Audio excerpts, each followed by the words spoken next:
ताईंना कशा आहात सर्वजण. तर बघा आज आपण बनवणार आहोत वांग्याची भाजी.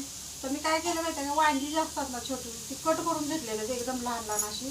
तर त्याची आपल्याला सुकी भाजी बनवायची आणि त्यात आपण जास्त काय म्हणजे मसाला वगैरे टाकणार नाही, कारण जास्त मसाला टाकला तर आपली भाजी अजून चांगली लागत नाही. तर आपण काय करणार आहे, फक्त कांदा असा भाजून छानपैकी घेणार आहे. इथं मी घेतलेलं आहे कोथिंबीर, बघू शकता अशी.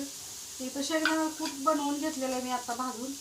तर इथं आपण जिरं मोहरी पुन्हा नमक हळद हे सगळं गरम मसाला थोडा हे असं घालणार आहे.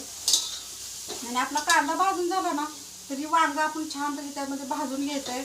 आणि नंतर भाजल्यानंतर जिरं मोहरी कढीपत्ता कोथिंबीर जे काय असतं गरम मसाला ते टाकायचं आणि पूर्ण भाजी हलवून घ्यायची शेंगदाणा कूट वगैरे घालून.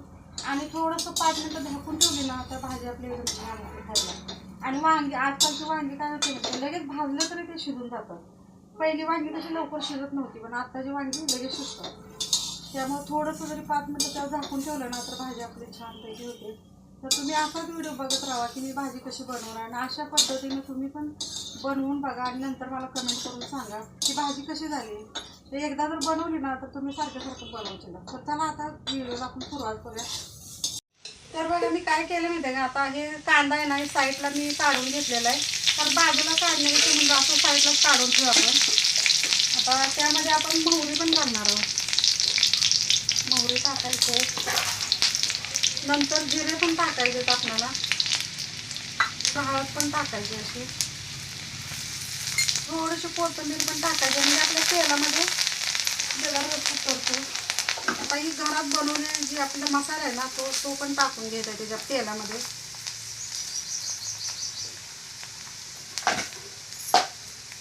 तर आता बघा सगळं हलवून म्हणजे त्यामध्ये भाजून घ्यायचं आहे तेलामध्ये.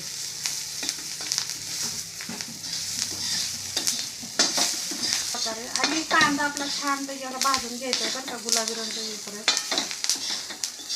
तर आता ही वांगी मी काय केलं म्हणजे पाण्यात टाकले चिरून, कारण असे जर आपण चिरून ठेवली तर ती काळी पडतात. त्यामुळं बघू शकता असं पाण्यात टाकलं तर पाणी सुद्धा काळं झालेलं आहे. तर या पुऱ्याला आपण चांगलं भाजून घ्यायचं छानपैकी.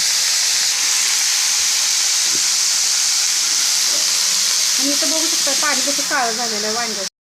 तर आता वांगी ना पूर्ण चांगलं. अजून आपल्याला नमक टाकायचं राहिलं बरं का, नंतर आपण नमक पण टाकणार आहोत त्याच्यात.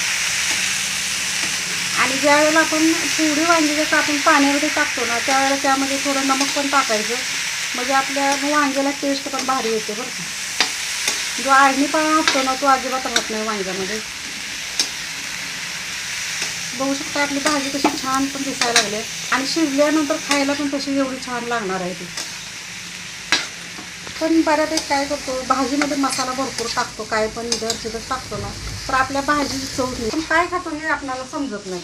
आणि बघू शकता मला एवढं गरम व्हायला लागले, तोंडाला का घाम आलाय, कारण उष्णता अजून एवढी आहे ना की काय सांगता येत नाही. तर आता आपल्याला ही वांग्याची भाजी बनवून घेऊन त्याला मला ब्लाऊज पण शिवाय टाकायचं आहे बरं का. तर असं कंटिन्यू व्हिडिओ बघत राहा.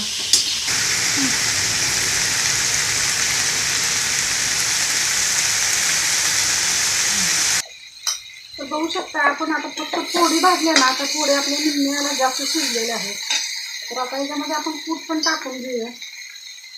थोडंसं टाकायचं, जास्त कूट पण नाही टाकायचं कारण चिखलासारखी होऊन जाते भाजी आपली. आणि कोथिंबीर पण टाकून घ्यायची आपल्याला त्याच्यामध्ये. जरा कोथिंबीर सुकलेली आहे तर त्याला चालते, आपल्याला काय फरक पडत नाही. बघू शकता आपली भाजी किती छान आता दिसायला लागली. तर आपल्याला हे म्हणजे लहान मुलांना टिफिनमध्ये द्यायला किंवा चपाती पण खायला खूप छान लागते. आणि एकदम चिखलासारखी पण होत नाही बरं, असे एकदम फडफडीत होऊन गेलेले. तर त्याच्यावर आपण काय करू, थोडंसं असं झाकून ठेवू म्हणजे 5 मिनिटात आपली भाजी चांगली शिजते. तर बघू शकता आपली भाजी कशी छानपैकी झालेली आहे आणि एकदम चांगली शिजल्या पण लगेच 5 मिनिटात भाजी आपली शिजल्या आणि खायला एवढी छान लागणार आहे. आता पण आता मी कसं सांगणार तुम्हाला मी कशी लागणार, काय आता आम्ही खाणार तर ते चव तुम्हाला नाही कळणार. तर तुम्ही अशा प्रकारे भाजी बनवून बघा, खूप छान बनते. काय सुकलेली जरी वांगी असली आणि आपण चिरून पाण्यात टाकली तरी भाजून कांदा वगैरे मसाला घालून केला ना तर एकदम मस्त लागते. पण जास्त मसाला घालायला मागं लागायचं, फक्त गरम मसाला जिरं मोहरी नमक कोथिंबीर एवढंच, कांदा असं घालायचं.